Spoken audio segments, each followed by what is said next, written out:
Paspaudus pridėti produktą atsiranda kairiame šone visas produktų valdymas. Viršuje yra paieškos laugelis, kuriame galite lengvai iš savo viso katalogo atrasti norimą produktą ar paslaugą. Taip pat yra dažniausiai naudojamas arba naujausi produktai, kurie jums atvaizduojami iš karto. Taigi paspausdami pliusų jūs galite pridėti norimą produktą, ar tai būtų iš paieškos, ar tai iš rekomenduojamų produktų paslaugų sąrašo.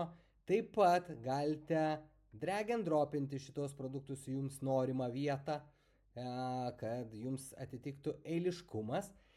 Taip pat galite pasinaudoti išplėstinę paiešką.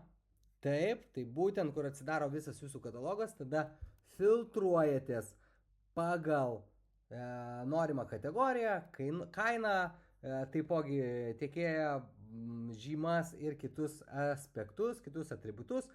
Spaudžiate pridėti ir jūsų produktai įsikelia. O jeigu jūs dar neturite produktų, štai spaudžiate sukurti produktą, atsidaro produktų kūrimo langas. Kai paspausite susikurti produktą, jame rasite dar vieną mano video, kuriame aš aiškiai papasakoju, kaip tai padaryti. Taip pat galima pridėti tuščią eilutę, kai produkto kurti nenorite. Kai nenorite į katalogą įtraukti kažkokių naujų elementų, bet tik būtent šiam pasiūlymui reikia greitos kainos eilutės. Tai labai paprasta, kaip prisidėti produktą, vos keli punktai.